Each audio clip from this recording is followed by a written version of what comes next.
Jean Lassalle, bonjour. Bonjour. Bienvenue sur Livre Noir. Merci d'avoir accepté cette invitation et puis merci à tous ceux qui nous regardent aujourd'hui, qui nous écoutent. J'aimerais les prévenir que toute l'équipe de Livre Noir va être à Marseille cette semaine pour des reportages exclusifs, pour le suivi de la campagne bien sûr, mais aussi pour des entretiens chocs, un véritable documentaire impressionnant qui va être fait. Donc toute l'équipe Livre Noir va être là-bas. Suivez-nous, suivez notre actualité.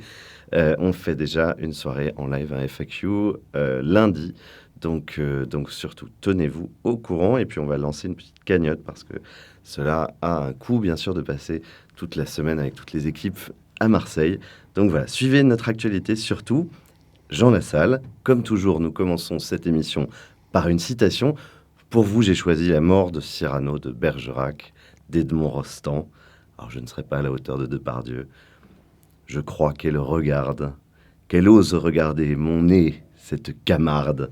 Que dites-vous? C'est inutile? Je le sais. Mais l'on ne se bat pas dans l'espoir d'un succès. Non, non, c'est bien plus beau lorsque c'est inutile. Vous, qui êtes candidat à la présidentielle pour les élections 2022, qu'est-ce que vous évoque cette citation, le panache d'un Gascon?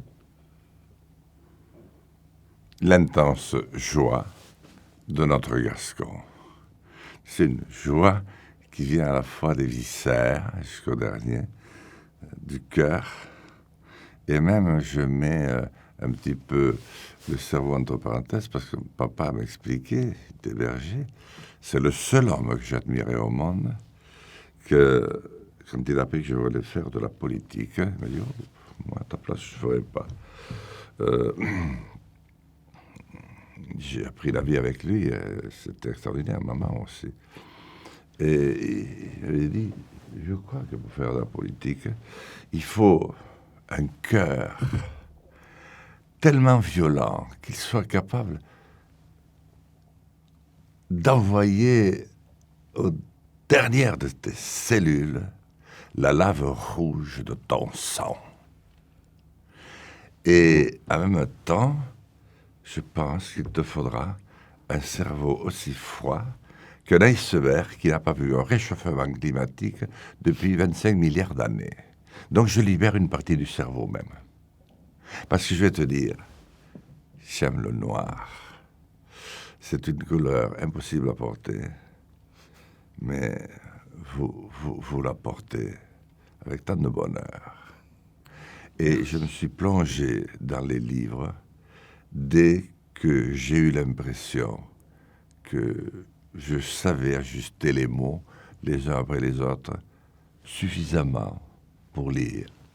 Quant à les citations elles-mêmes, après tout, puisque elle est issue du cerveau d'un Gascon, un autre Gascon peut la faire dériver en disant que peut-être c'est pas forcément toujours inutile de croire que cet immense tardif ne peut servir à rien. Alors, vous êtes parmi les candidats potentiels aujourd'hui à la présidentielle, le seul rat des champs, c'est-à-dire le seul représentant d'une France qui ne soit pas seulement urbaine, seulement celle des grandes villes. C'est un peu inquiétant. Enfin, si je ne me trompe pas, voilà, aussi bien Éric Zemmour qu'il reconnaissait lui-même, c'est lui qui a employé l'expression « je suis plus un rat des villes qu'un rat des champs ». Bien sûr, les candidats des Républicains, éventuellement à la marge Xavier Bertrand, mais tous sont vraiment des représentants de centres urbains. Qu'est-ce que ça dit sur l'état du pays? Pourquoi est-ce que cette France-là n'est pas représentée, si peu représentée? Et comment vous allez la représenter?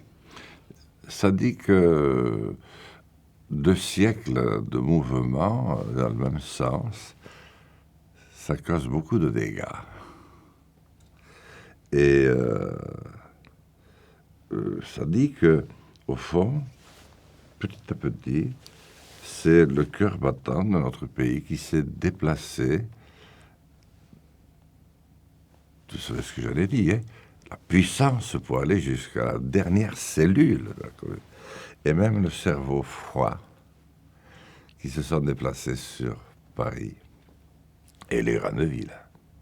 Donc forcément, c'est Je ne veux pas dire qu'il soit resté quelques prototypes dans notre territoire. Mais la plus grande partie de nous-mêmes, de notre nombre, de notre multitude, s'est transportée dans les villes. Donc il est là. Et il n'y est pas heureux. Parce qu'il n'y a décidément aucune raison de se sentir heureux à Paris aujourd'hui. Enfin, je n'en trouve pas. Alors qu'il y a des milliards de raisons d'être heureux à Paris. La plus belle ville du monde, la Tour Eiffel,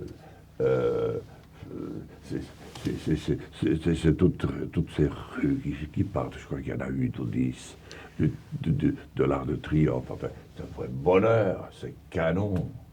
Et je ne te parle même pas de ces Parisiennes. C'est extraordinaire.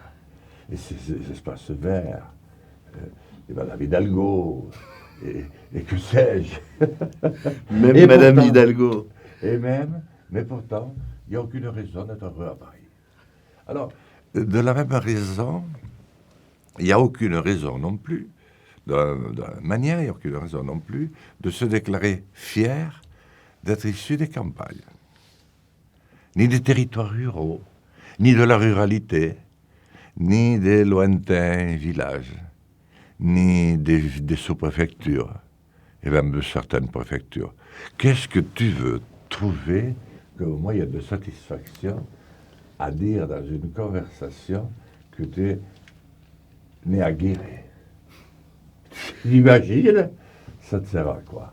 À rien. Donc on est dans ce monde, au fond, de plus en plus éloigné de l'homme, qui, en toutes circonstances, devrait, puisque c'est humain, ressentir des émotions. Alors tu as des émotions très très rapides, comme l'éclair. Il y a des émotions furtives, des émotions comme ça, qui passent. Tu arrives à Paris, gare d'Austerlitz, Montparnasse, voire même à Roissy. Et tu peux te sentir soudain un peu libéré. Et puis, lorsque tu pénètres dans Paris. Mais le problème, c'est que ça ne dure pas. Voilà. Et puis, tu peux être content de revenir à Guéret. Le seul problème, c'est que 2 jours après, tu es malheureux comme un chien. Donc, effectivement, je suis le seul candidat issu de la ruralité. Il faudrait vérifier pour Poutou. Oui, Poutou, il est de Bordeaux. Poutou, il est de Bordeaux, mais c'est une grande ville quand même. C'est une grande Tandis ville. que moi, je suis issu d'une ville de 150 habitants. Ouais, Lourdes aussi à cher. La frontière espagnole.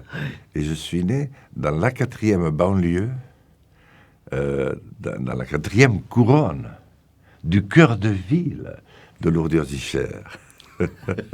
Voilà. Donc, je suis un petit peu des deux. J'ai épousé une Parisienne, 11 générations de Parisiens suivants, que j'ai découverte à 3 heures du matin en compagnie d'un prêtre à la discothèque des Champs-Élysées qui s'appelait le 79. Accompagné d'un prêtre, faut que... Oui, parce que nous étions venus animer la fête des Basques et des Béarnais de Paris.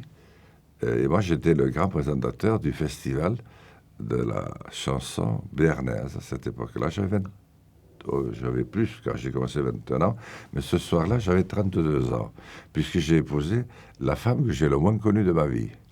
Mais elle avait une différence sur les autres, c'est qu'elle me voulait vraiment. Donc, elle n'a pas hésité, l'institutrice de la rue des Pyrénées, parce qu'après... dans le 20e arrondissement de Paris. Parce que je ne montais pas souvent à Paris, donc quelques temps après, je l'ai rencontrée, retrouvée, j'ai appris qu'elle était à la rue des Pyrénées, ça ne s'invente pas. Voilà, puis nous avons assez rapidement commandé notre premier, et ensuite, comme chez nous, on ne plaisante pas, il fallait que je me marie, ou que je abandonne le petit et la petite. Et ça ne se fait pas chevelu, chez nous non plus. Donc on a fixé le mariage, mais assez rapide pour que le ventre ne se voit pas. Pas trop. Donc nous nous sommes mariés le jour de Pâques, le 18 avril, si jamais je ne me souviens pas, 1987. Voilà. Et mon frère, d'ailleurs, en a profité pour se marier 15 jours après, parce qu'il a fallu faire venir un chapiteau géant. Moi, j'avais 1080 invités, et ma femme en avait 17. Et pourtant, vous n'étiez pas député à l'époque. Vous étiez J'étais maire de l'Ordre de maire Sichères. et conseiller général, Oui, et conseiller général. vice-président du conseil général. Exactement. Et je suis devenu, j'étais président du Parc national des Pyrénées. Non, j'avais quand même des titres de noblesse. Ah oui, c'était. Et Vous j'avais étiez déjà créé ma propre entreprise. Parce que papa m'avait dit, tu vas faire la politique, mais à mon avis, si tu veux dire quelque chose, il ne faut pas que tu dépendes de l'argent de la politique. Parce que sinon, tu ne pourras rien dire. Bien Et raison. si un monsieur, un jour, vient te voir en te proposant une somme d'argent importante, sans que tu saches pourquoi, fais très attention. Parce que tu dépenseras l'argent sans t'en rendre compte. Et un jour, le monsieur viendra te revoir. Et ce ne sera pas forcément le jour qui t'arrangera le plus. Donc, j'ai créé un cabinet d'ingénieurs conseil, alors que je n'étais ni ingénieur ni conseil, puisque j'étais berger jusqu'à 22 ans. Eh J'ai oui. remplacé papa qui avait eu un accident en montagne, et qui est resté dans le coma 3 ans. Donc, j'ai quitté le lycée, je suis rentré en autostop, et à 3h30 du matin, je me suis retrouvé de berger à 2700 mètres d'altitude. Pas une seule brebis, là où il aurait dû y en avoir 900. Pas une seule vache non plus. Un seul chien qui voulait me mordre à tout prix. Et c'est le chien qui avait été prévenu à les bergers espagnols, parce que c'est sur territoire espagnol, que papa avait eu un accident en leur tirant sur le pantalon.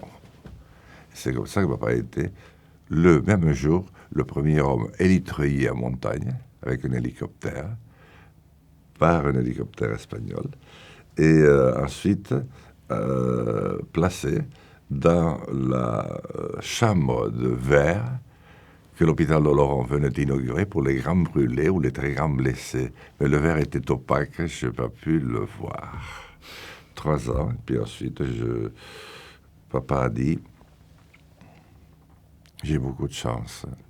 Il y avait une Minerve comme ça quand il s'est levé. Mais il était déjà à table. Parce que j'ai 2 terriennes de fils. Et mes filles le sont aussi. Et tu vois, Jean, tu t'es sacrifié pour nous tous. Tu as laissé tomber tes études, ce rugby que tu aimais tant. Mais vous avez un fils qui le pratique, le rugby. 3. Ah, les 3 le pratiquent. Oui, Oh là là. mais les 2 autres ont été moins connus parce qu'après avoir fréquenté 2 autres équipes de top 14, les 2, ils ont décidé de rentrer dans l'équipe de rugby de Bedouce, l'Union sportive aspoise, en 4e série, parce qu'il y avait eu 3 réunions pour annoncer qu'elle allait fermer, parce qu'il n'y avait pas assez de joueurs. Donc, eux, ils ont dit, oh, bon. Et alors, j'ai appris aussi, mais pas par eux, qu'ils partaient à seuls. Ils faisaient venir avec eux tous les copains, qui étaient déjà à la section paloise, à l'Aviron Bayonnais, au Biarritz Olympique. Et tout le monde a dit, ça, c'est un coup du vieux. Et j'ai dit, mais enfin, pourquoi vous faites ça? Ils m'ont dit, mais écoute, papa, à quoi ça sert que tu aies consacré ta vie entière à cette vallée, sinon on n'est pas capable de sauver l'équipe de rugby. Donc je n'en ai eu qu'un en top 14, 2 très momentanément, et 3 champions de France, à des altitudes différentes. Voilà, donc papa m'a dit, ton frère a 5 ans de moins que toi, donc il a 18 ans maintenant, et il parle aux animaux, et les animaux lui répondent, parce qu'ils le comprennent. Parce qu'il y a passé plus de temps que toi. Moi, j'étais plutôt chargé des gros travaux à la ferme, je faisais des transhumances aussi. Et toi, je pense que tu as une mission, tout indiqué. Il faut que tu parles aux hommes, pour leur dire qu'il faut quand même qu'on arrête. Il y a ce type hyper brillant. C'est la seule chose que je n'ai pas faite avec papa. Il voulait à tout prix que je le conduise voir Jean Ferrat.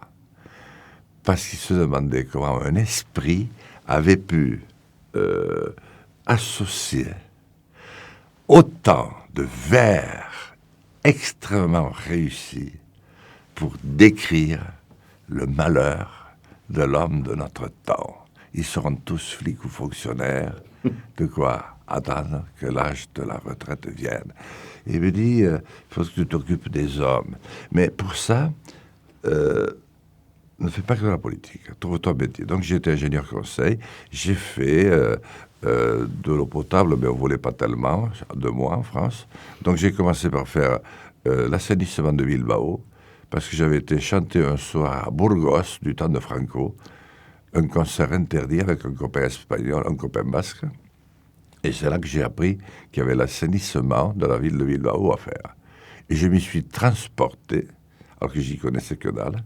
J'ai dit, moi, je sais le faire très bien. Et finalement, on m'a pris. On ne savait pas comment on allait transformer les pesetas en francs, ni quoi que ce soit. Mais enfin, bon. Ensuite, j'ai ramené le goutte à goutte, après une rencontre à Menton avec un jeune Israélien, dont j'aurais préféré que ce soit une jeune Israélienne, d'ailleurs, parce que j'ai commencé à m'émanciper. J'ai commencé à avoir 22 ans, 23, et qui m'a amené à Haïfa, 15 jours sans revenir à la maison. Il avait fait partie de l'équipe des pilotes israéliens dont la moyenne d'âge était de 17 ans lorsqu'ils ont mis en pièces toutes les armées de Nasser d'un seul coup à terre. C'est vrai qu'elles avaient des ingénieurs de 52 ans et demi soviétiques qui étaient moins rapides, moins virtuoses. Et après, on lui avait proposé d'entrer au Mossad.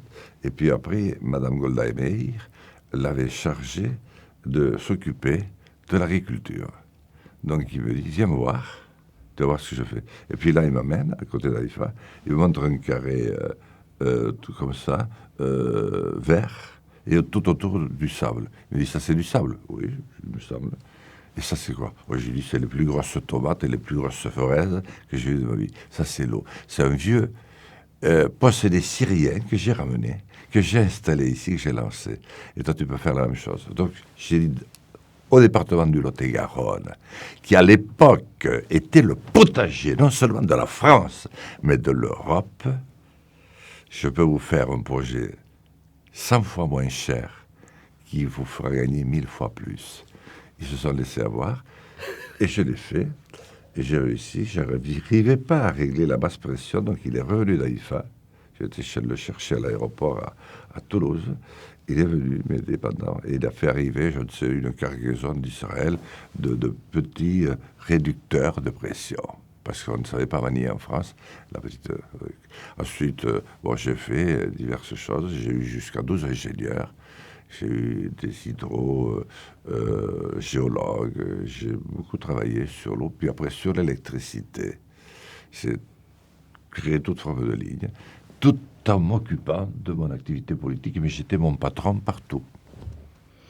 Donc mon frère était berger, et moi j'étais ingénieur conseil. Et jusqu'à être candidat à la présidentielle en 2017, donc après avoir été... Enfin, vous êtes toujours député d'ailleurs depuis 2002, donc 40 ans de mairie à Lourdes-Sichères. Et aujourd'hui, vous aspirez... 42. 42. Si ça ne me dérange pas, ouais, parce que c'est quand même... Ah, pour ça, j'étais sur 77, 2017. Oui, mais attends, il y a eu... Ah, peut-être, tu as raison. Oui, peut-être que ce n'est peut-être 40 ans. Oui, c'est vrai. Oui. Oui, mais en 2017, ça ne s'est pas déclenché tout de suite. Ah, c'est ça. Donc, j'ai fait 1 an ou 2 de plus. Le temps que le décret d'application se mette en place. Et aujourd'hui, vous aspirez à être berger du troupeau France. Alors d'abord, quels sont les... J'allais dire, parce que la question de la lutte, mais les ours et les loups, quels sont les dangers pour le pays aujourd'hui? Qu'est-ce qui vous semble le plus inquiétant dans cette France actuelle? Alors, c'est pas que j'aspire à être berger du troupeau France, même si une maison d'édition qui s'appelle La Différence m'a petit à petit inculqué un titre d'ouvrage à l'époque, Un berger à l'Élysée. Mais papa, qui m'a toujours impressionné par ses connaissances, je n'étais pas le seul, mais lui connaissait particulièrement sur l'Antiquité. Ces bergers qui étaient dans cette espèce de confluence humaine qui dure depuis la nuit des temps entre la sédentarité et le nomadisme. Et l'homme a toujours eu, contrairement au singe, cette double tentation. Et il disait qu'au fond, le berger est le premier, avec le marin, qui s'est trouvé confronté à ce terrible dilemme. Il estimait que les bergers étaient très anciens et qu'avant de garder des chèvres ou des brebis, ou des zébus, ou tout ce que tu veux, ils avertissaient les populations de proche en proche, puis de loin en loin, des périls imminents qui pourraient tomber sur la cité. Pourquoi? Parce que quand tu restes au contact de la nature, tout le temps, nuit et jour, sans arrêt, que tu dors, que tu manges, que tu te lèves, que tu y travailles, à un moment que tu y fais l'amour, à un moment donné, tu ressens au creux du bras ou au fond de la troisième lombaire un petit, tu vois, un petit frisson. Frisson, c'est un frisson. Et moi, je l'ai ressenti. C'est l'annonce imminente d'un changement de temps. Alors, le berger, il est entre calcaire et azur, il est fou de joie au milieu de son troupeau. S'il ne tire pas les conséquences du frisson, 35 minutes après, il y a le bourdon des abeilles, et la foudre peut foudroyer, comme je l'ai vu de mes propres yeux, la quasi-totalité du troupeau. Parce qu'une brume épaisse s'abat sur toi, et le marin qui est sur une mer d'huile, plus heureux des hommes, il pêchote 2 ou 3 poissons de temps en temps. S'il n'a pas senti, s'il n'en a pas tiré les conséquences, il peut voir son embarcation brisée comme une allumette et lui foudroyer. Et il pensait que donc le berger, c'était ça. Et puis, progressivement, comme il fallait qu'il vive, il avait ajouté quelques brebis, quelques vaches, etc. Donc, le berger, c'est celui qui veille. C'est cette sentinelle à la fois de cœur et d'intuition et d'esprit, parce qu'elle sait qu'il faut le faire. C'est pour ça que ce n'est pas le troupeau, France. C'est la France tout court. Ce grand et formidable pays, venu un peu de nulle part, qui s'est façonné progressivement pour finir par épouser un territoire idéal. Le territoire qu'il lui fallait, bordé de mers et d'océans, avec des montagnes pile partout où il les fallait, des bassins parisiens, rhodaniens et aquitains, là où il fallait, et en plus c'est tempéré. Il fait jamais trop chaud, trop froid, tout pousse, tu peux tout transformer. Toutes les voies d'Europe passent chez nous. C'est ouvert sur le large, donc toutes les voies de navigation aussi. Maintenant, les voies aériennes, et même celles de l'intelligence artificielle et des drones. Voilà.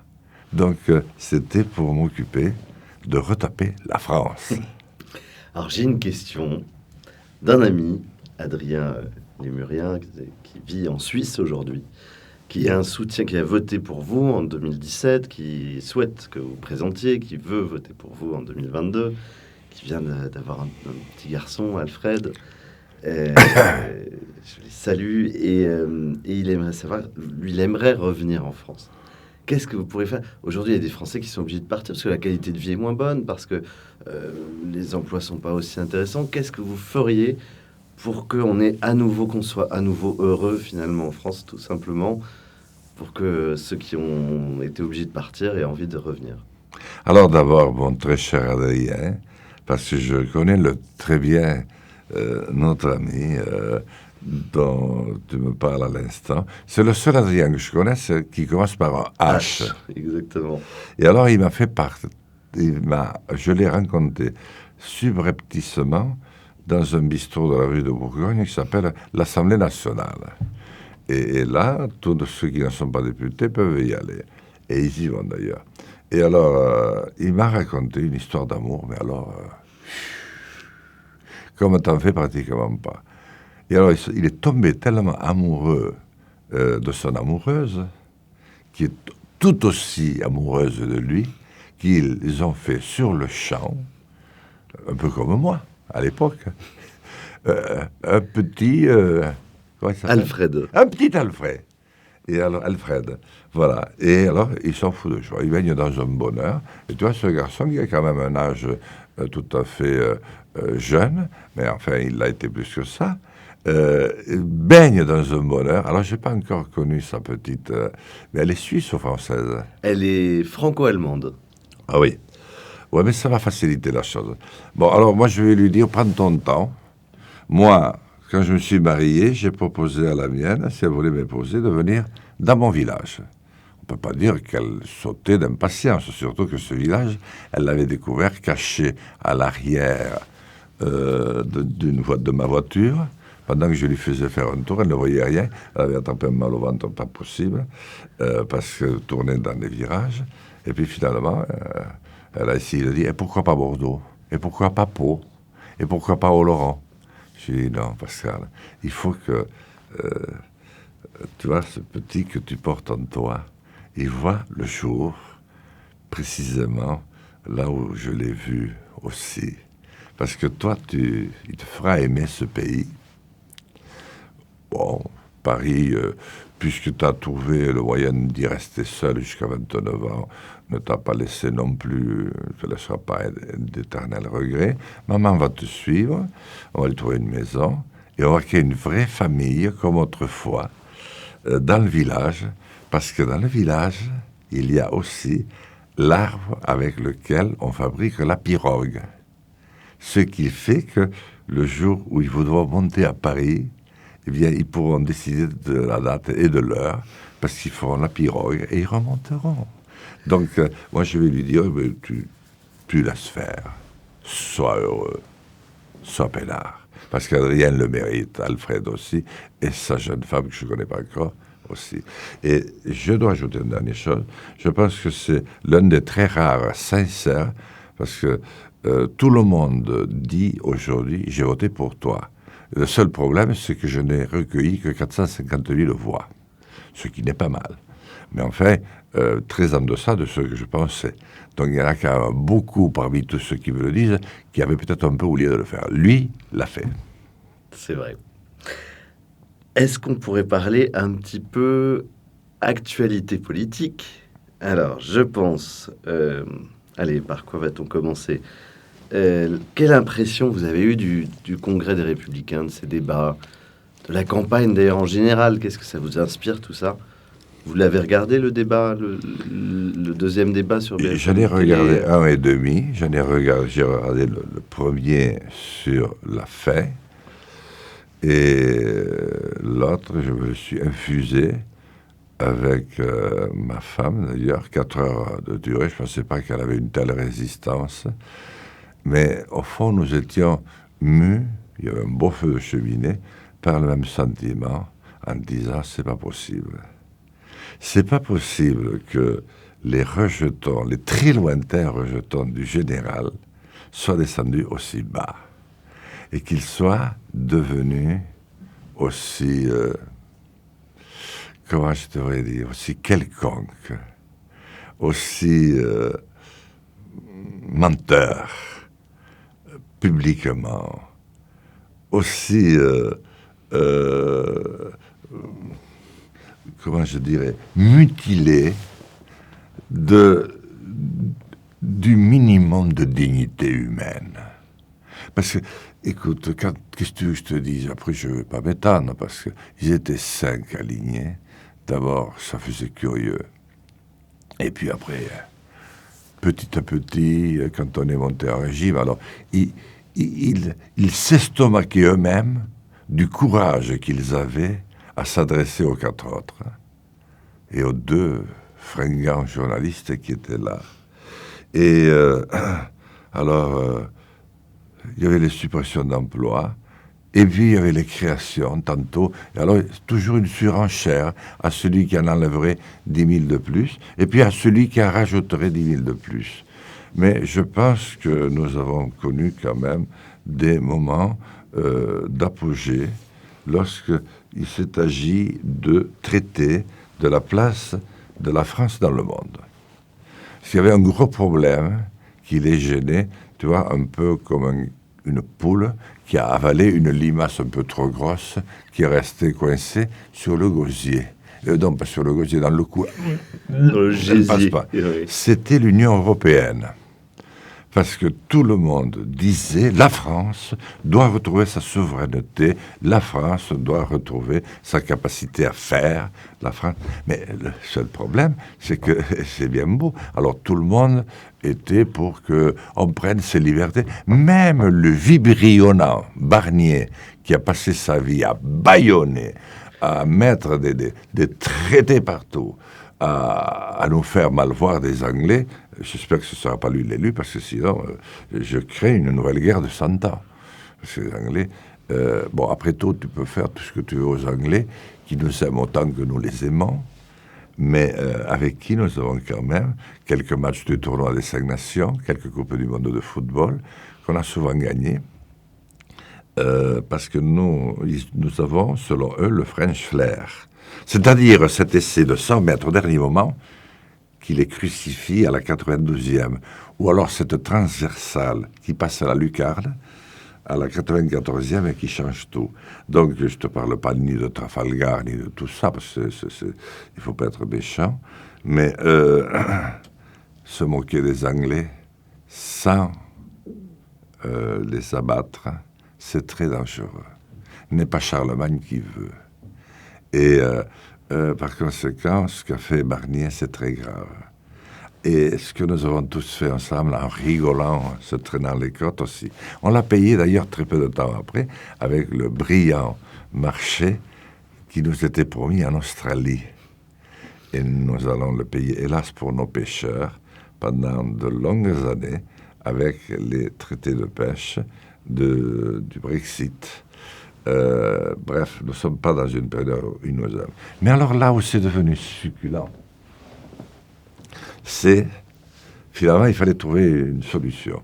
Alors je ne sais pas si c'est Valérie Pécresse qui a tout d'un coup trouvé l'Europe trop allemande. Et là, je n'oserais pas dire que c'est M. Bertrand, mais peut-être ou un autre, qui a trouvé qu'il fallait une Europe française. Je me suis dit, mon Dieu, pourvu qu'il n'y ait pas un Italien ou un couillon d'Espagnol, voire de Grec, qui écoute ça. Parce que je ne pourrais pas le supporter. Voilà ce que sont devenus les lointains fistons du général. Est-ce qu'il y a d'autres candidats ou potentiels candidats qui vous sont plus sympathiques ? Je sais pas, je pense à... Qu'est-ce que vous pensez d'Emmanuel Macron ? Qu'est-ce que vous pensez d'Éric Zemmour ? On va parler des principaux, ou de Marine Le Pen, par exemple. Alors, je vais les prendre dans l'ordre. Emmanuel Macron, je lui ai fourni toute la matière. J'ai fait sa connaissance après avoir fait le Tour de France, 6000 km pendant 8 mois, et François Hollande m'avait invité à l'Élysée, à déjeuner. Il y avait aussi un ou deux marcheurs émérites. Il y avait le frère de Kahn, qui s'appelait je ne sais pas comment, il s'appelait Jean-François Kahn, et l'autre je ne sais pas comment, qui avait marché. Et puis il y avait un autre bonhomme qui avait fait le chemin de Saint-Jacques-de-Compostelle, mais ils ne sont pas restés très longtemps, ils étaient juste invités pour l'apéro, quoi. Et je me suis retrouvé avec l'assistante de M. Hollande, qui m'aimait bien, et un jeune homme, mais qui était beaucoup plus intéressé que François Hollande, qui m'a pourtant gardé 2h30. Et qui, à un moment donné, parce que je lui commentais, c'est un livre, hein, à la rencontre des Français, au Cherche-Midi, et un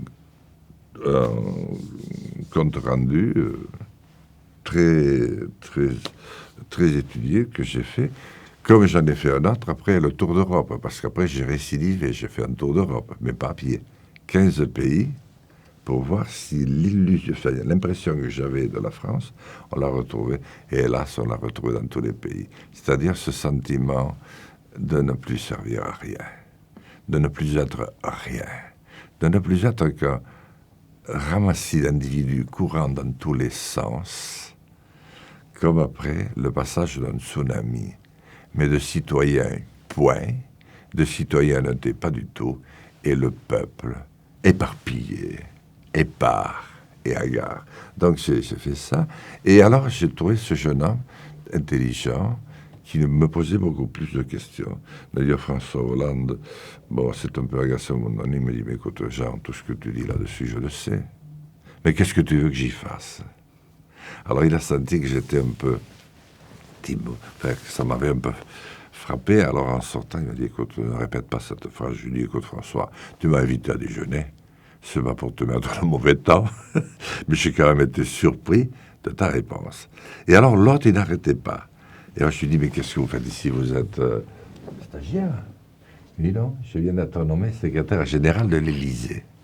Ah, secrétaire général? Ah oui, oui, oui. Ah, très bien. Et alors on a continué à converser. Et puis un an après, je l'ai retrouvé, après le départ un peu brutal de M. de Montebourg et de l'autre amant, là, etc., qui avait fait la fiesta, je l'ai retrouvé ministre. Et nous avons sympathisé parce qu'il était, c'est vrai, bravo garçon. Et puis, j'ai vu qu'il faisait de plus en plus de misère à M. Valls, à qui je n'avais aucune raison de porter une grande sympathie non plus, parce qu'il était en train de flinguer toute l'administration territoriale de France. Et c'était inscrit sur aucun projet. Et vas-y que je t'enlève les communes, ça c'est très gravissime. Ce qu'ils ont fait là. Hollande, je ne croyais pas qu'il aurait fait ça, tu vois. Et puis les conseils départementaux. On a créé des grandes régions où le pauvre conseiller régional, que personne ne connaît, s'il a la chance de poser son cul pendant un quart d'heure dans un fauteuil dans la journée, c'est un exploit. Qu'est-ce que tu veux faire en un quart d'heure pour la région et réfléchir en commun? Pourquoi il n'a pas le temps? Parce qu'il a fait 400 km pour se déplacer le matin et il faut qu'il fasse 450 km pour retrouver Beauvonne, madame, le soir à la maison. Donc il n'a pas le temps. Donc un truc qui ne sert à rien. Et on a trouvé le moyen de faire des communautés de communes. On était censé enlever une couche au millefeuille, on en a rajouté une autre avec un impôt, s'il vous plaît, oui. en additionnant 350 communes. On va parler de l'association des maires après. Alors, sur Emmanuel Macron, voilà. Alors, Daniel Macron, donc finalement, il m'a proposé d'avoir un peu le rôle qu'a eu Clermont-Ferrand. Alors que j'ai dit Clermont-Ferrand parce que pendant la campagne des législatives qui suivait, après avoir fait 1,23, il fallait faire un peu d'humour. Et Clermont-Ferrand a été champion de France. Donc, au lieu de parler de M. Ferrand, je parlais de Clermont-Ferrand. Je disais, voilà, Macron m'a proposé d'avoir exactement le rôle de Clermont-Ferrand. Et je lui ai dit non, à la fin. On a des échanges, je les ai sur le téléphone. Je lui ai dit, non, mais pourquoi? Il me dit, parce que toi, tu viens de chez Rothschild, et moi, je viens de Lourdes-Cher. Et on n'a pas du tout les mêmes choses dans la tête. Alors, tu vas beaucoup t'inspirer de ton bouquin. Je ne pensais pas qu'il le ferait autant. Parce qu'un jour, il est rentré dans son salon, il en a fait 2 fois le tour, il a dit « en marche », et ça a marché. Alors que moi, j'avais fait 6000 bornes. Il a pris tout ce qu'il y avait dedans. Les cahiers de l'espoir, tout ce qu'on avait mis en place, et il a été élu président. Il a été élu président des riches parce que ces 4 grandes fortunes qui se sont appuyées sur lui, il a pu aller chercher son fonds à la City, filmé par France Télévisions, sans que ça pose le moindre problème à personne. Il faut dire que la cheftaine de France Télévisions est une femme pas très regardante, surtout quand ça arrange ses intérêts, et tous les autres qui ont été. Et il a fait son boulot. Il avait été élu pour les riches, et il a fait une politique de riches. Ensuite, tu m'as demandé pour Zemmour. Éric Zemmour. Alors, juste sur Emmanuel Macron, parce que j'ai une question d'un de nos abonnés qui me dit pourquoi vous avez refusé d'être son ministre de la cohésion des territoires. Il vous l'a vraiment proposé? Non. Non. Il m'a pas proposé le ministère, ça je sais que je l'ai souvent entendu. Macron est plus malin. C'est Jacques Chirac qui m'avait proposé l'agriculture et l'aménagement du territoire. Et il n'avait pas compris, et ça, il n'a vraiment pas compris, il est parti avec ça, que j'ai refusé. Parce que j'étais, paraît-il, le premier à refuser sur la 5e. Parce que, comme m'a expliqué Sarko quelques années plus tard, quand je lui ai dit non aussi pour la défense, le ministère de la Défense, c'est pas rien quand même. Nicolas Sarkozy, vous avez proposé le ministère de la Défense. Parce qu'il ne pouvait plus supporter Morin. Ah oui, Il avait pris Morin pour affaiblir Bayrou. on le comprend. Et alors il dit, tu comprends ici, tu vois cette moquette, tu vois cette porte. Ici, il ferait comme ça sur la moquette, il ramperait les connards pour que je les nomme, ne serait-ce que secrétaire d'État au chou farci, il disait ça souvent. Et je ne peux pas nommer n'importe qui. D'ailleurs, aujourd'hui, je vais charger Hubert Védrine d'une mission, et pas Védrine, comment il s'appelait l'autre, qui était un socialiste notoire. Je ne me souviens plus son nom, mais enfin, peu importe, ça me reviendra. Et si ça ne me revient pas, bon. Et il avait pris le fils Mitterrand, il avait quand même des gens de très grande qualité, etc. Et il me dit, et toi, tu me... Et finalement, quand au bout de 4 ou 5 séances de travail, après qu'il m'en ait beaucoup voulu, parce que j'avais chanté pour l'empêcher de parler à l'Assemblée nationale. En béarnais. Ce qui, oui. C'est votre langue maternelle, d'ailleurs. L'hymne des Béarnais et des Pyrénéens. Il m'en avait beaucoup, beaucoup voulu, à un point que je ne peux même pas décrire. Bayrou nous avait réconciliés, parce qu'on a dit que Sarko et Bayrou ne s'aimaient pas.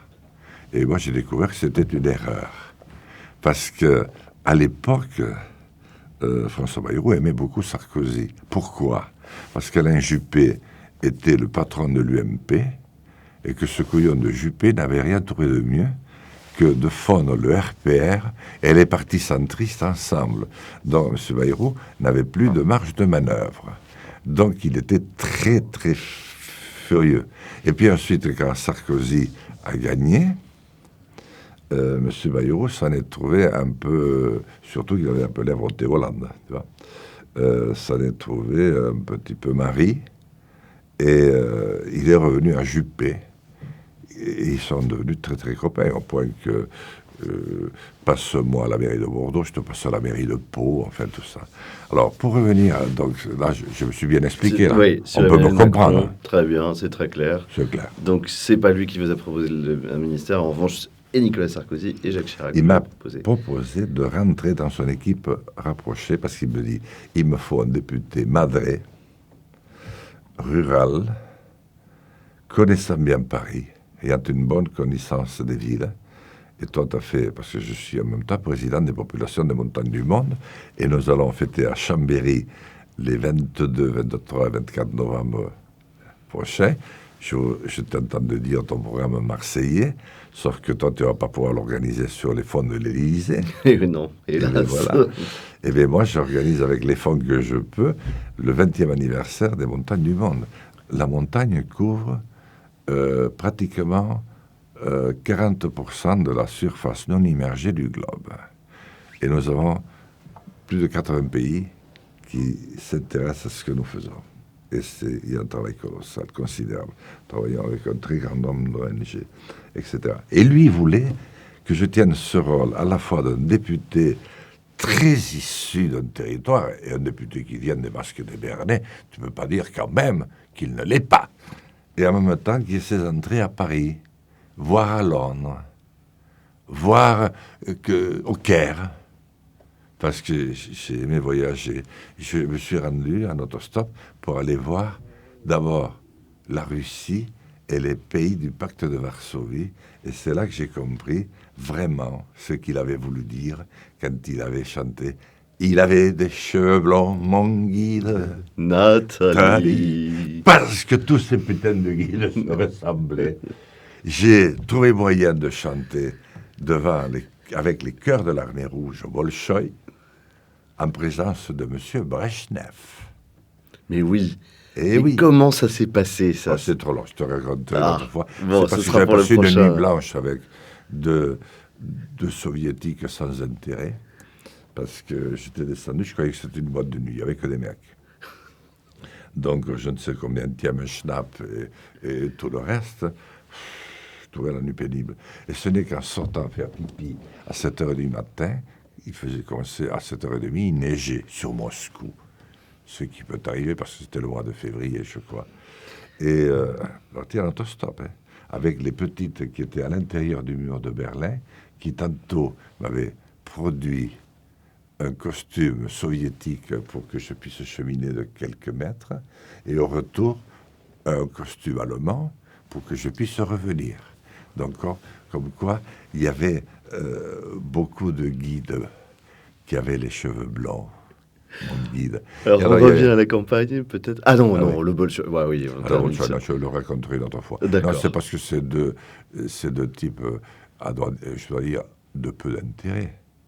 Quand on est sorti, on a vu à côté qu'il y avait une discothèque normale avec plein de filles aussi. Et il y avait même une discothèque où il n'y avait pas de musique du tout. Et j'étais tombé dans la discothèque des hommes. Et à un moment donné, ils sont rentrés moins 30 et quelques degrés dans une petite façade, une petite porte. Ils en sont sortis. Et j'ai eu peur d'un coup, ouais, parce qu'ils étaient vêtus du superbe uniforme de l'armée rouge avec des médailles partout. Chamarré. Ils ont demandé à quelqu'un qui là était de passage et qu'ils avaient vu de me traduire. Ils étaient des chanteurs des chœurs de l'armée rouge et ils allaient faire une répétition au Bolchoï parce que le soir, il y avait la grande cérémonie, je pense, qui ressemble un peu au vœu, avec M. Brezhnev et Kosygin. Et donc, c'est là. Et comme ils m'avaient entendu chanter la nuit, ils avaient vu que je creusais profond. Donc, à l'époque, tu avais des feuilles qui te permettent, comment on appelle ça, en phonétique. Eh bien, si tu connaissais les airs, je connaissais les airs russes, comme tout le monde, parce qu'au fond, ils sont très connus. Et avec la phonétique, alors il y en a quelques-uns que je ne connaissais pas, mais la voix faisait un petit peu la différence. Ce qui fait que nous étions pratiquement 80, j'étais dans les plus basses, et les mecs qui ne m'avaient jamais vu, ils disaient, d'où on a ce renfort, il doit venir du Caucase le plus septentrional, voilà. Donc ils voulaient que je sois ce député. Retour à la campagne, Emmanuel Macron, on en a parlé. Éric Zemmour, Marine Le Pen, parmi les principaux candidats, puisque les LR, on en a parlé aussi. Qu'est-ce que J'aime votre bien avis? Eric Zemmour parce que j'ai eu affaire à lui 5 fois chez cet abruti de Ruquier. Parce que Ruquier s'est très très mal comporté avec moi la dernière fois, avec moi et mes 2 fils, en présence de mes 2 fils. Il m'a traité de con, de salaud, de sale type. Parce que je m'étais rendu à Damas quelques jours auparavant et il m'a invité, non pas pour m'inviter, mais pour me détruire avec le copain Moix, à qui j'ai dit, toi, t'es le seul mec ici, parce que j'avais trouvé quand même qu'il avait une certaine allure dans ces questions. Au moins, il les assumait. Il a nié le fait que la France éternelle n'existait pas, que c'était une invention du 19e siècle. J'ai dit, écoute, c'était pas la vie qu'avait Henri IV ni Saint-Louis. Il y a quand même un petit peu de temps de ça. Voilà.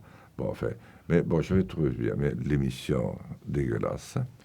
Et en plus, on avait enregistré 1 heure, 2 minutes. Il n'est sorti que 27 minutes. Alors qu'il est censé, avec la douce Catherine de Varga, ou comment elle s'appelle, pas de Varga Non, elle est Catherine souvent en Suisse. Barna. Catherine De Barna. Varna, oui. Elle est souvent en Suisse, voilà, un superbe chalet qui coûte un peu de turbin. Et après, je suis revenu. Donc, il était passé que 27 minutes. Ma femme n'avait même pas pu regarder parce que je ne répondais pas aux questions qui étaient posées. Et ensuite, je répondais à des questions qui étaient posées, mais qu'on n'entendait pas à l'antenne. Ridiculisé de première, ça m'a coûté très cher. Et ensuite, on s'est engueulé parce qu'il a évité tous les candidats. Un mois après, je lui suis revenu sur cette affaire. Il a nié que c'était vrai. Et il m'a dit, on va l'écouter à la fin. Donc, avec mes 2 fils, gentiment, on attendait. Il a attendu 4h30 pour sortir de sa loge. Et là, je lui ai dit, maintenant... Alors, Catherine lui disait, je te disais de ne pas donner autant d'importance à ce connard. Maintenant, tu l'as dans les pattes, tu vois. Et donc, par conséquent, quand il a été dehors, il m'a abreuvé, un peu loin de moi quand même. Il m'a abreuvé de tous les noms, mais c'est inimaginable quand je vois qu'aujourd'hui, il présente les grosses têtes et qu'il continue à présenter. Tu ne peux pas savoir la différence qu'il y a entre l'apparence de ce bonhomme et sa la réalité. réalité. Comme quoi, il faut être un salaud pour réussir. Il en a toutes les caractéristiques. Voilà. Bon, ensuite, donc là, j'avais vu, et il avait été sympa avec moi. Il était avec un copain à l'époque, avant qu'il y ait toutes ces nanas qui défilent. Comment il s'appelle? Ils ont continué à faire une émission. Hein? Nolo. Eric Nolo. Nolot. Nolo. Alors, je les ai aimés tous les deux. pas dans la même tendance, c'était bien. Et j'entourais tous mes livres, parce que j'en ai quand même présenté un paquet. Mais Ruquier, j'aurais jamais imaginé. Mais vachement sympa. Il m'invite le soir... Nolo. Non, Nolo, sympa. Non, je Non, revenais Zemmour. sur Ruquier. Ah, ou Ruquier, à nouveau, d'accord, Ruquier d'accord. m'invite le soir où je chante sur Sarkozy. Il faut quand même le faire. J'étais un pestiféré. Le préfet des Pyrénées-Atlantiques ne m'a pas parlé pendant 6 mois suite à l'affaire. Il m'a refusé la main, etc. Donc c'était grave de c'est grave. Alors qu'il n'était que ministre de l'Intérieur. Il n'est même pas président encore. Hein. C'est à l'Assemblée que ça s'était passé. Donc j'avais trouvé. Et puis après, j'étais très déçu. Mais comme lui a dû être déçu aussi, certainement. Voilà. Alors, mais après, Zemmour m'a invité à CNews, à l'émission qu'il animait. J'ai trouvé que c'était bien. J'ai trouvé qu'il était un peu juste à certains moments. Quand il m'a parlé, par exemple, des Espagnols et des réfugiés espagnols, je lui ai dit, excuse-moi, mais j'ai 2 oncles réfugiés espagnols. Ils ont plutôt fait honneur aux couleurs françaises, parce que les 2 ont eu affaire à la Gestapo. Et j'en suis plutôt fier. Bon, donc il avait compris. Et puis après, il y a eu cette inflammation. Alors je l'ai vu un jour. C'est comment on appelle, le vicomte, non, mais enfin, l'ancien président de la Vendée. Ah oui, Il y avait une manifestation Philippe de Villiers. pour soutenir les policiers, que j'aime bien. Oui, on vous voit prendre Éric Zemmour dans vos bras. Comme il y avait une très importante réunion ce jour-là de la commission de la défense, je suis monté je les ai ratés, j'ai dû remonter à rebrousse-poil pour arriver devant le fronton principal de l'Assemblée nationale, celui qui fait rêver tous ceux qui passent devant en se disant un jour je serai député. Et en remontant, j'ai trouvé le secrétaire général du Parti communiste, qui est candidat. Mais lui, personne n'a parlé. Et à un moment donné, je retrouve, comment tu l'appelles, là, de Villiers. Il dit, oh, Jeannot, comment vas-tu? Dis donc, on a Zemmour ici. Et on m'a extrait un Zemmour d'un paquet de baluchons, enfin, je ne sais pas de quoi, de tente, on aurait dit, parce il s'était abattu des cataractes d'eau. Et comme il est très fin, il y avait la froidure qui lui rentrait dans les os. Donc moi je l'ai vu, moi je me suis dit c'est pas très bon ça. Et alors je l'ai pris, je l'ai décollé, je l'ai pris dans mes bras, j'embrasse. Et à ce moment-là, je vois Sarah, qui a été 18 mois stagiaire de l'ENA à Pau, à la préfecture. Et comme il y avait une histoire d'ours à ce moment-là, je m'étais fâché avec le préfet, je ne parlais qu'à elle. Donc on était très proches et très intimes. Je trouvais cette fille très intelligente, mais de bonne aloi, quoi. Vraiment très sympa, la petite, très intelligente. Et alors après, elle m'a appelé plusieurs fois. Elle me dit, mais Jean, viens un soir, etc. Et elle voulait, mais moi, je ne pouvais pas sortir à minuit. J'ai quand même 60 ans passés. Bon, il faut quand même que je dorme un peu. Et puis après, quelle n'a pas été ma stupéfaction d'apprendre qu'elle était avec Éric Zemmour. Alors, Zemmour, qu'est-ce que tu veux que je te dise de plus qu'en disent les autres?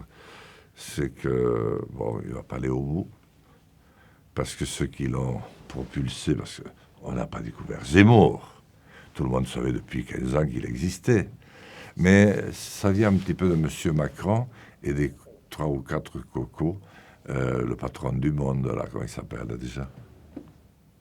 Mais si, le patron du Monde. Ah, Alain Minc. Non, pas, oui. Non, l'ancien patron. Non, le gendre de la plus grande fortune de France, Niel, Xavier Niel, oui, ensuite de son beau-père, enfin ceux qui ont fait la fortune avec Mimi, la petite Mimi, de Macron. Parce que moi, je sais sa fortune intellectuelle, d'une certaine manière, et eux, sa fortune financière. Donc, je pense que c'est les mêmes, surtout avec Bolloré, Vincent, le brave Vincent, avec tout ce qu'il vaut, tout ce qu'il amène de grandeur et de bonheur à l'Afrique, et notamment à ses femmes. Ça, c'est une adresse que j'envoie à toutes les mitounettes. Voyons si vous êtes capable de dire ce que je dis de Vincent Bolloré, qui a hérité d'une des plus grandes banques qu'il a pillées, ce qui lui a permis de faire la campagne de Chirac et de Balladur, et ensuite celle de Sarko, et enfin celle de Sarko et de Hollande, parce qu'il m'avait dit, moi, je fais moitié-moitié ce coup-ci. Voilà. Voilà comment tout ce petit monde s'est noué. Voilà. Donc, ils ont décidé, Le Pen, ça ne le fait pas. Macron, on va le garder. Et donc, il faudrait un autre adversaire. Et du coup, ils lui ont laissé la bride au cou. Et comme c'est un garçon qui a du tempérament, ça donne ce que ça a donné, un véritable feu d'artifice. Mais je pense que j'ai entendu ce matin le PP Le Pen, Jean-Marie, qui a dit non, il n'a pas l'expérience, il n'a pas la bouteille. Donc je pense qu'ils vont le ranger dans les bibelots ayant joué un rôle à un moment donné. Quel est le suivant? Marine Le Pen. Marine Le Pen, moi je serais moins sévère avec Marine Le Pen que la plupart de ceux qui en parlent actuellement. Parce que d'abord, qui c'est qui a décrété qu'elle avait raté son face-à-face? C'est ses adversaires. Et elle me l'a confié, elle a eu comme une espèce de déprime. Donc elle a laissé dire, mais elle défendait son point de vue, c'était pas le mien, mais celui de Macron non plus. Donc moi j'ai regardé ça d'une neutralité, mais moi je ne l'avais pas trouvée mauvaise. À certains moments, elle a mis Macron sérieusement en difficulté. Puis il faut quand même lui reconnaître une certaine expérience. Bon, moi je n'ai jamais été un extrémiste, je vais vous dire pourquoi. Parce que les extrêmes sont obligés de rester au pouvoir par la violence. Et moi je n'aime pas ça. Et surtout que moi je veux rassembler les Français.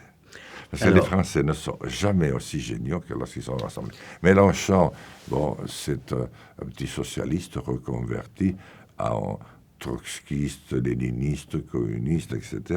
Mais enfin, il a quand même été ministre du très effacé Jospin, grand admirateur de Mitterrand, mais enfin, bon, il n'a pas non plus cassé 3 pattes à un canard. Alors justement, revenons à vous. Vous êtes un homme de rassemblement, vous êtes aussi un homme d'engagement, de combat.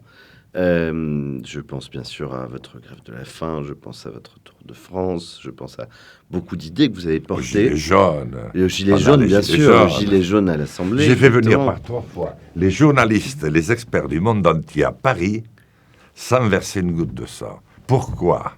Parce que quand j'interpelle Nicolas Sarkozy à l'Assemblée nationale, c'est parce qu'il refuse de m'ouvrir un centre de secours, de maintenir une gendarmerie à proximité du tunnel le plus long d'Europe que je viens de faire, face à la cavale notamment des écolos qui étaient tous pour au départ, parce que ça passait sous terre, et dans un contexte morbide, terrifiant. Et l'État renonce non seulement au programme d'accompagnement qui devait accompagner l'ensemble, renonce à faire une bretelle autoroutière entre Pau et Oloron. Pour nous, ça a été une catastrophe. Et donc, j'avais ça sur la patate. Quand M. Thierry Desmarais, qui est patron de Total, s'invite sans que personne ne lui demande rien à venir reprendre le pôle, le pôle pétrolier et gazier de Lac, que mon général avait fait visiter en son temps par la reine Élisabeth, le pape Paul VI, je pense, le président Kennedy. C'était pas rien quand même, dans le sud de la France. Eh bien, et avec le matelas qu'avait constitué pas Esso, mais Alpha Aquitaine, avec le très excentrique ministre, enfin brillant, pas Alexandre Dumas, mais M. Dumas, et Madame de Villéjancourt, avec qui j'ai fait une émission de télévision, accompagnée de maman qui montait pour la première fois à Paris, avec la présentatrice vedette, que j'ai beaucoup aimé. Elle, vraiment, je l'aime sans exclusive. D'ailleurs, si maman n'avait pas été là, je pense que je m'attardais un petit peu. Et maman a dit, maintenant, on rentre à l'hôtel, pas d'histoire. Elle s'appelle pas du mal, elle aussi, donc comment elle s'appelle? Non, je ne sais pas. Tu vois pas laquelle je veux dire? Non. Et alors, on était tout un cas de cas sociaux, être invité ce soir-là. Il y avait un curé qui était tombé amoureux d'une bonne sœur, mais chez moi, dans les Pyrénées. Il y avait le footballeur qui avait maille à partir avec la justice, on est nommé Courbis. Enfin, il n'y avait que des cas sociaux. Donc, maman défendait le curé et la bonne sœur. Alors qu'elle est quand même, elle croyait beaucoup en Dieu. Alors, comment elle s'appelle Mireille. Ah, Mireille Mathieu? Non, Mireille Dumas. Non. Enfin, Mireille. Ah. Mireille Dumas? Non, mais enfin. Oh, elle m'en voudra de ne pas me souvenir, mais ça fait rien. Je l'aime quand même. Voilà. Donc là, on perdait mon usine que monsieur le PDG de Total avait décidé de délocaliser sur Lac, parce qu'à Lac, on n'avait même pas nettoyé 1 mètre carré de terrain. Donc, il faisait venir les 50 entreprises fleurons de la région pour faire croire une reconversion. Le tout avec l'appui de l'actuel président du conseil régional, le sieur Alain Rousset, d'un député aussi, David Habib, etc., qui était maire de Mourenx. Et on m'a enlevé l'entreprise que j'avais été chercher au Japon, à Quito, je crois que c'est à Quito que ça s'appelle la ville, avec un billet d'avion qu'un copain m'avait avancé, parce que l'aluminium qu'on avait avant, Alcan, ce qui était la société canadienne de l'aluminium, qui construisait ses usines le plus loin possible des Allemands, comme beaucoup de gens à l'époque, fermait. Et il m'avait indiqué ce Japonais qui équipait avec de la poudre d'aluminium la fusée Exocet, le missile Exocet et la fusée Ariane, et surtout qui peignait en peinture aluminium 80% des voitures et des bateaux et des avions de la planète. Donc c'était un bon plan. Mais M. Desmarais dit, on va le mettre à Lac. Et vous avez obtenu le maintien de l'usine. Alors ça, c'est pour les combats passés. Et malheureusement, à l'époque, nous avons perdu 400 000 entreprises sous forme, c'était le grand moment de délocalisation. Et Jacques Chirac, qui était un animal féroce, magnifique de campagne, a été très peu, pour ne pas dire rien, à part le conflit de l'Irak, où il nous garde à l'écart, pour l'économie française. Et nous ne nous en sommes pas relevés. Il a laissé tomber aussi l'agriculture, et après avoir parlé du parti de l'étranger pour l'Europe, son parti est devenu le parti Caqueton, avec le bonheur de Pauline de Malherbe et du garçon qui l'accompagnait, qui était ému d'entendre qu'on allait avoir une Europe française. Et ensuite, l'autre dernier point, quand j'ai senti que le lien se distendait en France, j'ai fait le tour de France. Voilà, le D'abord, tour de France. poser un acte de résistance au système qui s'est imposé à nous, à la chute du mur de Berlin, pour prendre la place du monde libre, pour prendre la place du système démocratique, certainement le plus démocratique encore qu'Athènes, qui ne durera pas longtemps. Et nous avons refait un système à l'égard des soviétiques. C'était pas la dictature du prolétariat, mais c'était la dictature des capitaux. Moi, je ne suis pas contre les capitaux s'ils sont utilisés en faveur de l'homme. Mais là, c'est les capitaux contre l'homme. C'est ceux qui, à l'image de l'URSS, doit détruire l'homme, au moins la moitié de l'humanité, parce qu'ils trouvent qu'on est trop nombreux. Et enfin, là, j'ai eu quand même tous les journalistes du monde entier, parce que on avait vu de tout. On avait vu des députés se taper entre eux dans des hémicycles, mais jamais un chanter et interdire un ministre de parler, le pauvre Debré, qui me traitait de Corse parce qu'il ne savait pas qui j'étais. On avait vu un mec perdre 32 kilos jamais. Et on n'avait pas non plus vu un député qui, en 3/4, en costard 3 pièces, visitait nuitamment entre 1h et 5h du matin les cités les plus chaudes de France, tout en y ajoutant 6000 autres kilomètres à travers les villes et les campagnes. Et puis après, le gilet jaune. Et des combats à venir aussi. J'en prends deux en particulier. La question du réchauffement climatique. On va parler Qatar. Je sais que c'est un sujet qui vous tient à cœur. Et puis, là, c'est l'actualité brûlante. Après l'élection de David Lisnard à la tête de l'Association des maires de France, le Congrès des maires, l'intervention d'Emmanuel Macron. C'est deux sujets que j'aimerais que vous abordiez, parce que je sais qu'ils sont importants pour vous. Oui. ils sont effectivement très importants et ils sont au cœur aujourd'hui. Ils pourraient constituer tous une sortie du malheur ambiant dans lequel nous nous trouvons, vous savez, de cette espèce d'anxiété qui s'est emparée de tous nos cœurs, qui paralyse nos cerveaux, qui brise l'homme et qui va le briser encore davantage. Alors, si je reviens dans la première question, c'est laquelle?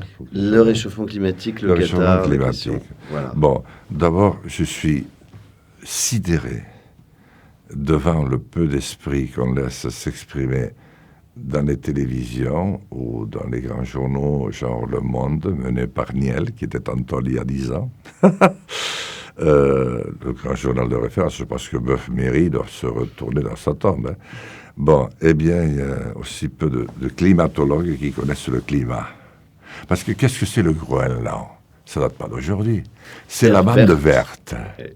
Et si tu lis la Bible, il est dit à un moment donné, je ne sais pas quelle page ni quel verset, que sur le Groenland, donc il y a à peu près peut-être 3000 ans, le temps que la Bible s'en rende compte, la Bible remonte à 2000 ans à peu près, sur cette bande verte, il y avait des cavaliers qui, dans une poussière poussiéreuse, où tu voyais rien, galopaient dans tous les sens, parce que c'était un des grands vecteurs, un des grands lieux de passage du monde de l'époque.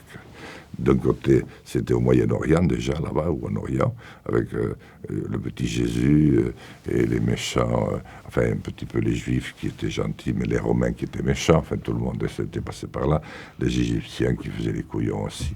Et l'autre côté, c'était déjà les pays qu'on allait découvrir plus tard. Voilà. Le Groenland, la bande verte. Bon, je ne dis pas que les salopards qui détiennent aujourd'hui le monde, qui n'ont rien de politique, c'est uniquement du commerce de très grosse envergure. C'est eux qui détiennent les moyens de chercher, de trouver ou pas. Mais ils ont détruit l'idée même des pays et des États. C'est-à-dire il n'y a plus aucune ligne de défense, même pas une ligne Maginot face à eux. Ils manipulent aussi bien les Américains que les Chinois, que les Russes. Bref, c'est le sommet de Davos, d'une certaine manière, pour faire bien, et qui conduisent tout. Donc, ils ont eu l'idée, il y a une cinquantaine d'années, qu'il fallait quand même calmer un petit peu les sentimentaux, et surtout les sensibles, ceux qui éprouvaient de la sensibilité dans leur 32e étage, à Paris ou ailleurs, à imaginer qu'un aigle royal, un ours des Pyrénées, je ne sais quoi, puisse mourir et disparaître sous la folie des hommes. Alors qu'il restait de moins en moins d'hommes, d'ailleurs, dans les zones où ça se faisait. Les hommes qui le faisaient disparaître étaient d'ailleurs des hommes qui appartenaient déjà à cette mouvance richissime. Donc ces deux frères hollandais, qui sont à l'origine de l'immense WWF, devant lequel je me prosterne tous les jours, qui est devenu le champion de la protection de la nature. L'un des frères s'était spécialisé un petit peu en Afrique du Sud, sur l'or, les capitaux, etc., et était le père de l'apartheid. Sympathique personnage.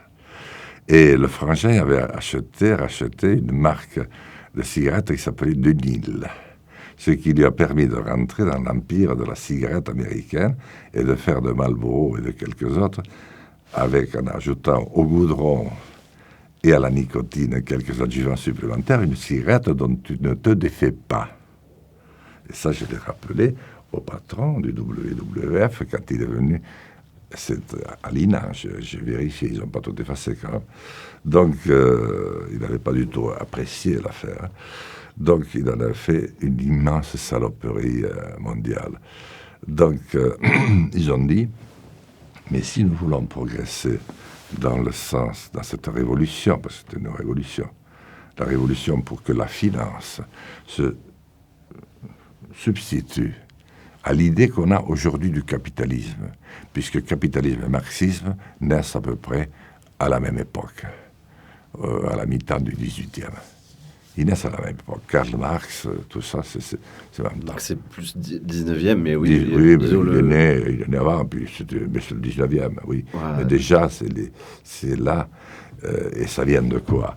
C'est que 3 ou 4 d'autres siècles avant, nos amis espagnols, portugais, un peu français, pas mal hollandais, parce que quand même, ils n'étaient pas mauvais, découvrent les Indes et les Amériques. Alors au début, c'est des explorateurs, de vrais. Derrière, c'est des salopards qui laissent derrière eux les derniers crimes les plus terrifiants contre l'humanité. Sur combien de morceaux de cadavres sont construits New York et Washington? J'espère que personne ne se posera jamais un jour cette question, non élucidée à ce jour. Donc il fallait que les financiers, faisant de la finance pour de la finance, puissent rassurer ceux qui avaient encore des émotions. Et donc, c'est à ce moment-là que naît un sentiment, c'est la sensibilité n'existe plus, vive la sensiblerie. Donc on s'occupe de nounours, on s'occupe de, tu vois, tout ça. Et puis, tant pis pour le berger, tant pis pour l'homme qui vit dans les bois, tant pis pour ceux qui vivent dans les villages, tout ça, c'est appelé à disparaître. Et ça, c'est le début d'une immense mystification. Comme il y a très peu de climatologues, parce que sinon ils sauraient que quand même la Terre a chauffé et refroidi plusieurs fois, que nous n'y étions pas toujours pour rien, que je ne suis pas sûr d'être pour quelque chose dans la mort des premiers, tu sais, ces gros animaux, là, je ne sais pas comment on les appelle. Les mammouths. Les mammouths. D'ailleurs, quand il y a eu le problème de l'ours, j'ai pris un arrêté tout de suite interdisant la chasse aux mammouths, de peur qu'on me fasse passer par la préfecture et tout. Voilà, donc là-dessus, c'est monté un régime, c'est le réchauffement climatique, mais le réchauffement climatique par les couillons moyens qui n'y sont strictement pour rien. Et maintenant, c'est celui qui a une mobilette au mélange, celui qui a une bagnole. Alors, s'il a un diesel, alors c'est en dehors de tout. Hein. Alors, il est autorisé à vivre, mais à la fermer. C'est pour ça que l'autre jour, j'ai servi l'un d'entre eux avec la pompe, parce que je lui dis, vu l'image qu'on a donnée de vous, vu le prix du carburant, je pense que tous ceux qui croient en la France, en la vraie France, celle des droits de l'homme, la France, ce pays qui s'est déclaré souverain, la France des Lumières, la France laïque, devrait vous servir parce que vous êtes restés des hommes vrais. Alors on s'est réunis pour la COP, pour l'instant, qui n'est que 26 ou 28. Je me suis tapé une dizaine de COP, donc je les connais toutes par cœur. C'est le même rituel partout, on pleure. Bon, ce coup-ci, manquait la Chine, c'est pas grave, c'est le premier pollueur. Et la Russie, qui est quand même assez bien placée. Le Brésil n'était pas là non plus, mais c'est pas grave. Bon, on s'en est sorti avec 3 larmes du président, mais vrai, hein, à la télé et tout, hein, du président. Il a les nerfs fragiles, ce garçon. S'il se met à pleurer à la fin d'un colloque, où sommes-t-on? Voilà. Donc, c'est la faute de tous les petits salopards ordinaires qui réchauffent la planète. Les gros, ceux qui détiennent toutes les télés, tous les sondages d'opinion, les sondeurs d'opinion, en France comme en Europe, comme à l'étranger, qui nous noient de plus en plus dans la masse, qui détruisent l'homme jour après jour, qui l'empêchent de vivre, cela, tout va très très bien. Donc, moi, je suis obligé de faire comme eux, c'est-à-dire d'une certaine manière de trouver des paraboles, comme avait dit le Christ dans les années 0, de raconter des petites histoires.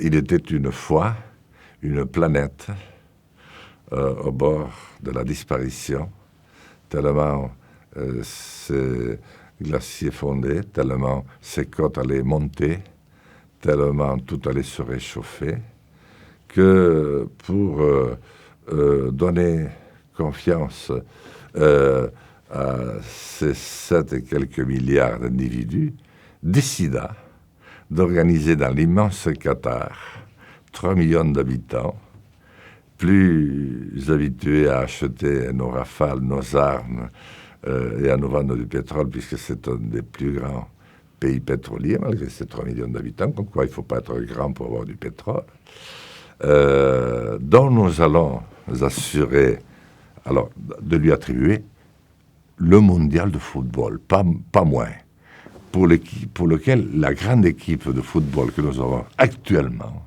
avec ce formidable entraîneur, et ça je suis sérieux, parce que j'ai du respect, parce que c'est des artistes, c'est comme l'équipe de France de rugby, du hand, tous ces grands sportifs, j'ai failli l'être, mes fils le sont un peu, j'ai du respect. Ils gagnent beaucoup de millions, on aurait pu trouver un système où ils en gagnassent un peu moins, et où ils payassent un peu moins d'impôts aussi, parce que dans le fond, toutes ces vies sont artificielles, sauf l'effort qu'ils font, et la magie qu'il y a dans la beauté de leur acte sublime, quand ils vont le mettre ce but, ou quand ils l'ont mis, ou quand ils ne le mettent pas, ils sont encore pires, plus beaux, plus grands. Bon, donc, pour occuper les esprits, voilà qu'on décide, et certainement refroidir la planète, on décide d'attribuer le mondial au Qatar. Résultat, 3 stades construits sur la mer, certainement avec de l'eau bénite.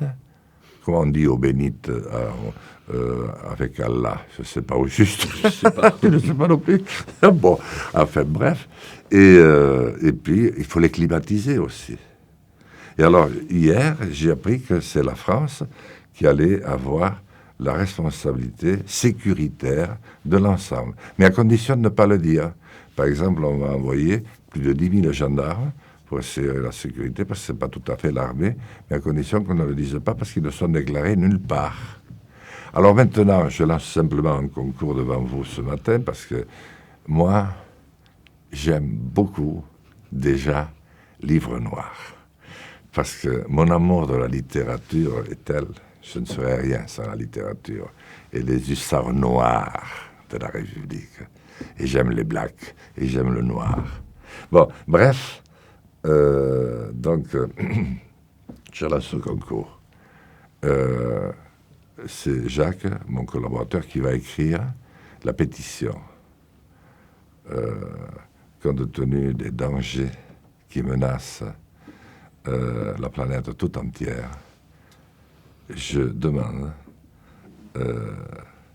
l'annulation du projet d'organisation de la Coupe du monde de football 2003 au Qatar, parce qu'on ne peut pas ajouter du drame au drame. On ne peut pas réchauffer un peu plus la planète. Et on ne peut surtout pas rajouter de l'abject à l'abject, de la tromperie, du bourrage de crâne. Il y a un moment où il faut que ça s'arrête. Donc, en lançant cette pétition, je vais voir quels sont les hommes politiques qui la signent. Je vais voir aussi les journalistes qui la signent. Je vais voir les citoyens, de façon à ce que le moment venu, lorsque les bons esprits se réveillent à la 25e heure, on puisse se dire, mais vous le saviez. Pourquoi n'avez-vous rien dit au moment où le modeste, l'humble, le très rigolo Jean Lassalle, mettant pratiquement plus souvent ses mains au cul des filles et étant à peu près plein tous les jours à 10 heures, donc ne représentant rien, vous l'avez suggéré. Donc on fera le compte. Donc lancement d'une pétition pour éviter justement cette Coupe du Monde se tienne au Qatar pour des questions faussement hypocrites, vous le dites, hypocrites, ça montre l'hypocrisie climatique, et puis aussi pour des raisons de corruption. Parce qu'on ne peut pas laisser partir comme tous nos Platini, tous nos Zidane Antol, parce que c'est eux qui vont payer. Parce qu'il faut brûler le veau d'or à un moment donné.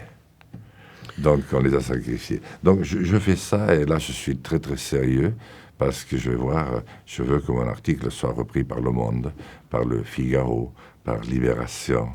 Je veux qu'il soit expliqué par qu'est-ce qu'il y a comme très grande voix à la télévision, enfin, des présentateurs de la France 2, de TF1, de BFM TV, de tout, quoi. Il faut voir ça, il faut cette mobilisation. Et sans compter la question des esclaves utilisés au Bien Qatar, sûr. dans la construction, etc. Ni des morts. Ni des morts, exactement. Il y a des centaines de morts, a priori.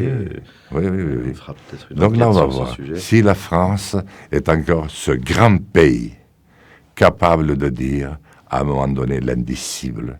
Parce que la France n'accepte jamais trop longtemps l'asservissement, la perte de liberté d'expression, et n'accepte jamais trop longtemps d'être privé de vérité. Donc ça, c'est un de mes projets. Et l'autre projet que j'ai, il y en avait un autre. C'était Ah oui, le congrès des maires. Alors, je dois dire, je pense que vous allez passer dimanche, que j'aurai certainement vécu, c'est-à-dire aujourd'hui, un moment de trahison de moi-même, à l'égard de moi-même et à l'égard de la France. Parce que vous voyez l'heure qu'il est, il est 10h30, je pense. Je vais prendre le train parce que j'ai beaucoup à faire. Mais normalement, je devrais aller au Salon des maires où M. Emmanuel Macron, qui en a reçu 1000 maires hier soir, pour finir de les dorloter, et qu'il a décidé de faire disparaître avec Hollande, puisqu'il n'est pas revenu dessus, va y aller. Mais il va y aller à 14h30. Or, tous les leaders sont partis déjà. Donc, il n'y a plus personne pour l'emmerder. Plus de risque, oui. Alors, hier, j'y étais pour les signatures. J'ai trouvé quelques copains qui font partie de l'organisation, qui m'ont dit, mais vous venez demain, Jean Lassalle. Vous savez, la dernière fois, vous n'avez pas pu vous laisser rentrer avec M. Hollande. Et je pense que demain, vous ne pourrez pas rentrer non plus dans l'hémicycle, vous comprenez? Pourtant, il y a 10 000 places, ou 12 000. Parce qu'il a peur, pensez qu'Emmanuel Macron a peur que vous, justement, vous interveniez. Voilà. Alors, ils ont la parade, hein. C'est-à-dire que si par malheur je rentrais, c'est me ridiculiser comme après la mise du gilet jaune, comme après la marche, comme après me transformer en ridiculisant. Peut-être que MeToo me trouvera quelques milliers de culs à me mettre sous la main. On n'est jamais à l'exclu de rien, on n'est jamais à l'abri de rien, vous savez. Alors, si j'y allais, qu'est-ce que je pourrais faire? D'abord, il me faudrait une dizaine d'hommes. Mitterrand avait dit, donnez-moi une dizaine d'hommes et je prends le pouvoir. Moi, je pourrais certainement aujourd'hui, mais c'est mal barré. Il en faut 4 ou 5 qui me retiennent une place à l'intérieur du Palais des Congrès. Tout ça, vous l'écoutez dimanche, et je parlais, je peux le dire ça? Je parlais, je dis, oui. Vous allez vous arranger. Hein? Bon, voilà. Et pourquoi je ne le fais pas? Parce que je ne vais pas pouvoir rentrer, c'est la deuxième fois. Et c'est très humiliant. Donc c'est déjà une manière de m'humilier, en disant, on n'a pas laissé rentrer Jean Lassalle, parce que comme dirait Bayrou, c'est un type très intelligent, mais il est... comment il dit? Psychopathe. Ça peut tourner sur le crime en série ou le viol en série. Voilà, non, mais il faut expliquer de temps en temps. Donc, voilà, on ne peut pas laisser rentrer. Psychologisation alors, de si j'y l'adversaire, allais, c'est toujours... qu'est-ce que je ferais? Je ferais quelque chose de très simple. Je me mettrais... Je sais même, j'ai repéré la place. J'ai tout vu, hein. À peu près au milieu, il y a comme un lieu où on te voit très bien. Et je mettrais une écharpe tricolore, puisque maire pendant 42 ans, nous l'avons calculé au début, avec un bâillon blanc pour montrer à quel point tu es bâillonné, à quel point les maires de France, qui sont une colère, mais la colère des braves gens, de ceux qui se lèvent le matin, le midi, le soir, pour empêcher que Paul ne mette Jules au tribunal et que Florence leur mette un coup de fusil à tous les deux. C'est ces maires qui tiennent la France. Et j'aurai l'occasion, peut-être si vous m'invitez, de vous donner mon projet pour la France. Il est sur le livre Aurore au crépuscule. Aurore au crépuscule, résistons. C'est un livre de projet sur votre campagne. Exactement. Malheureusement, vous l'avez dit, vous avez un train à prendre. Est-ce Le que train, vous pourriez nous c'est le donner... train du salut, un peu de la trahison. À vrai dire que l'histoire, ça joue un peu, mais là, j'ai calculé, mes chances de succès sont nulles. Je serais ridiculisé. Donc, la première idée, c'est un maire avec l'écharpe tricolore et bâillonné.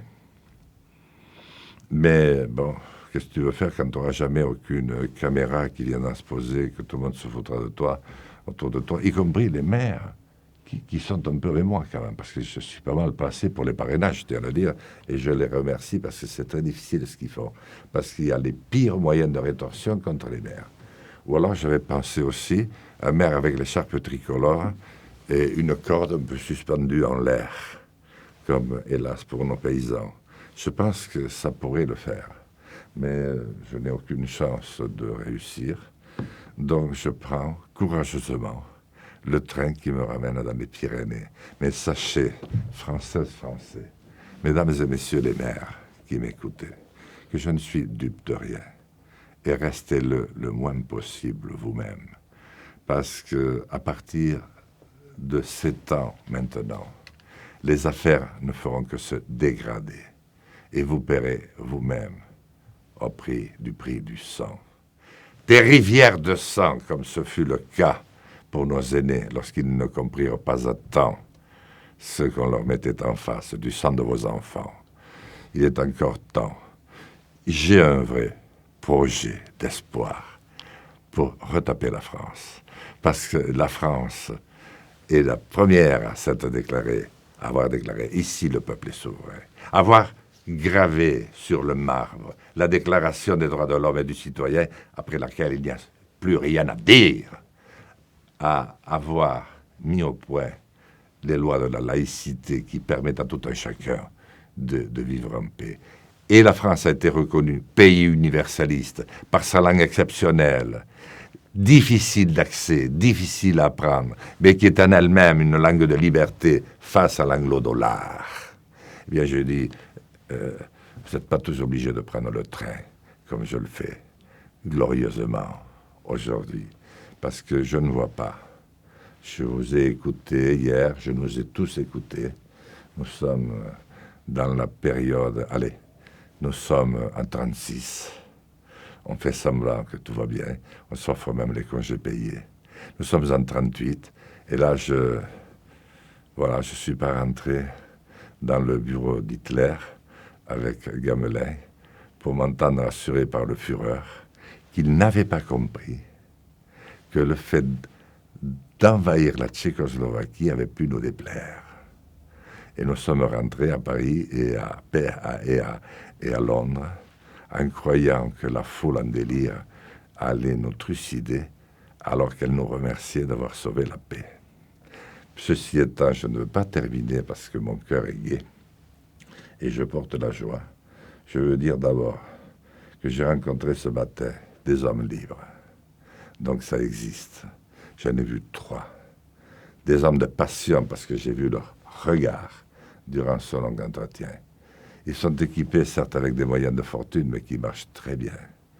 Ils représentent déjà, vous voyez ce que je veux dire.